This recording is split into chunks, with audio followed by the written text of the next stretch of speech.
बच्चों मैं इस वीडियो में आपको बताता हूँ कि कूलाम के नियम पर आधारित जो न्यूमेरिकल्स किए जाते हैं वो किस तरीके से किए जाते हैं। तो उसके लिए सबसे पहले हम कूलाम के नियम का फॉर्मूला देखेंगे जो यहाँ पर लिखा हुआ है F is equal to 1/4πε0 Q1 Q2 upon r square. यहाँ पर जो F है वो वैद्युत बल होता है जो दोनों आवेशों के बीच में कार्य कर रहा था। Q1 और Q2 दोनों आवेशों के परिमाण होते हैं, जैसे कि मान लिया वो दोनों आवेश 2 माइक्रो कूलाम और 3 माइक्रो कूलाम थे। और R यहाँ पर होती है इन दोनों आवेशों के बीच की दूरी, कि ये दोनों आवेश कितनी दूरी पर रखे हुए हैं। और 1/4πε0 का मान होता है 9 गुणा 10⁹ न्यूटन मीटर स्क्वायर प्रति कूलाम स्क्वायर।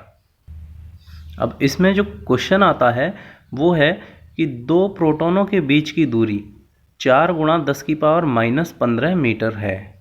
मतलब कि दो प्रोटॉन थे हमारे पास और वो 4 गुणा 10⁻⁻15 मीटर की दूरी पर रखे हुए हैं।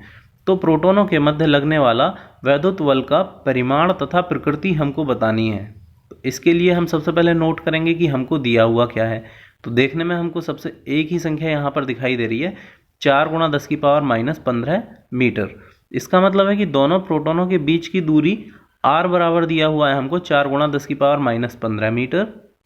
और हम जानते हैं कि जो प्रोटॉनों पर आवेश होता है, तो प्रोटॉनों का आवेश, क्योंकि दो प्रोटॉन थे इसलिए हमने पहले प्रोटॉन को आवेश लिया हमने Q1 और दूसरे प्रोटॉन का आवेश लिया हमने Q2। तो ये जो होगा वो 1.6 × 10⁻⁹19 कूलाम के बराबर होगा। अब हम इसमें अप्लाई करेंगे कूलाम का नियम, जो मैं आपको बता चुका हूँ कि F is equal to 1/4πε0 Q1 Q2 upon r square.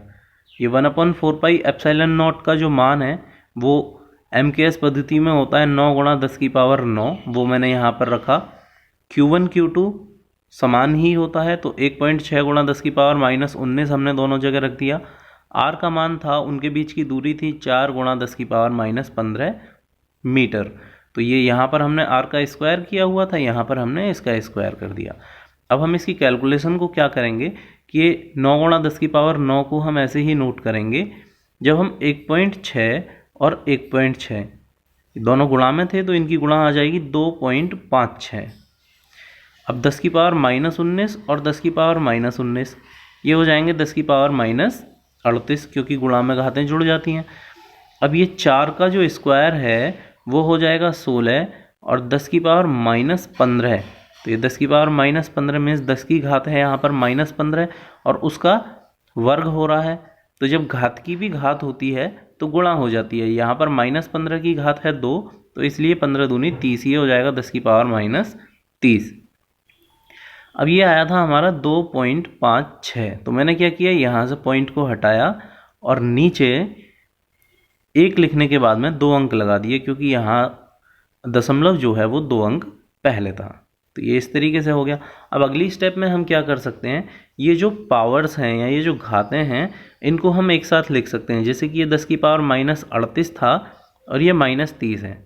जब हम -30 को ऊपर लेकर जाएंगे तो ये +30 हो जाएगा। और 100 का मतलब होता है 10⁻2, और जब ये ऊपर जाएगा तो ये हो जाएगा 10⁻2।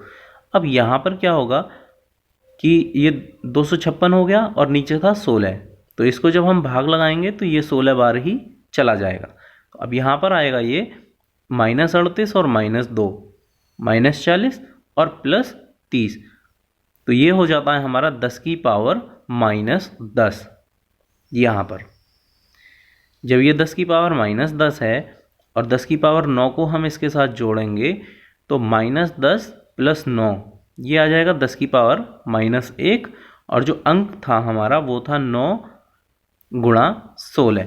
तो 9 की गुणा 16 में हम जब करेंगे, यहाँ पर आप देख रहे होंगे, जब 9 की गुणा हम 16 में करेंगे तो हमको मिल जाएगा 16 × 144, और ये 10⁻−1 ये नीचे जाएगा तो 10⁻1 हो जाएगा। तो 144 को हमने 10 से भाग लगाया तो ये आ जाता है 14.4 न्यूटन। तो दो प्रोटॉनों के बीच में जो बल लग रहा था वो 14.4 न्यूटन लग रहा था। अब क्योंकि हम जानते हैं कि दोनों ही प्रोटॉन धनावेशित हैं और हम आवेश का गुण पढ़ चुके हैं कि समान प्रकृति के आवेशों के बीच प्रतिकर्षण बल लगता है। मीन्स दो अगर पॉजिटिव पॉजिटिव हैं तो उनके बीच में प्रतिकर्षण होगा, तो यहाँ पर जो बल की प्रकृति है वो प्रतिकर्षण होगी। अब कूलाम के नियम पर आधारित अगला ही क्वेश्चन मैं ले लेता हूँ। ये असल में सॉल्व तो आपको ही करना है, लेकिन मैं आपको इसका हिंट दे देता हूँ। तो क्वेश्चन है, दो प्रोटॉनों के बीच की दूरी ज्ञात कीजिए। हमको दो प्रोटॉनों के बीच की दूरी मतलब r का मान निकालना है। यदि उनके बीच प्रतिकर्षण बल, प्रोटॉनों के बीच जो प्रतिकर्षण बल होगा वो वैद्युत बल होगा और कूलाम के नियम से आता है। ये मैंने यहाँ पर कूलाम का नियम लिखा हुआ है। तो उनके बीच प्रतिकर्षण बल एक प्रोटॉन के भार के बराबर है। तो जो प्रतिकर्षण बल था कूलाम के नियम के अनुसार वो एक प्रोटॉन के भार के बराबर होगा। और हम जानते हैं भार W से प्रदर्शित करते हैं और ये mg के बराबर होता है। तो W is equal to mg रखेंगे। और प्रतिकर्षण बल था हमारा F। क्वेश्चन में दिया हुआ है कि प्रतिकर्षण बल भार के बराबर है, तो F को हम W के बराबर रख देंगे। और ये जो F और W के मान थे, यहाँ से इनको हम इस क्वेश्चन में रख के सॉल्व करेंगे। यहाँ पर हमको दिया हुआ है कि जो प्रोटॉन का द्रव्यमान है m, g हमको दिया हुआ है 1/4πε0 हमको पता होता है, 9 × 10⁹। प्रोटॉनों का आवेश हम पहले वाले क्वेश्चन में रख चुके हैं 1.6 × 10⁻⁻19 कूलम, हमको r निकालना है। तो मैं आशा करता हूँ कि आप इसको कर पाएंगे।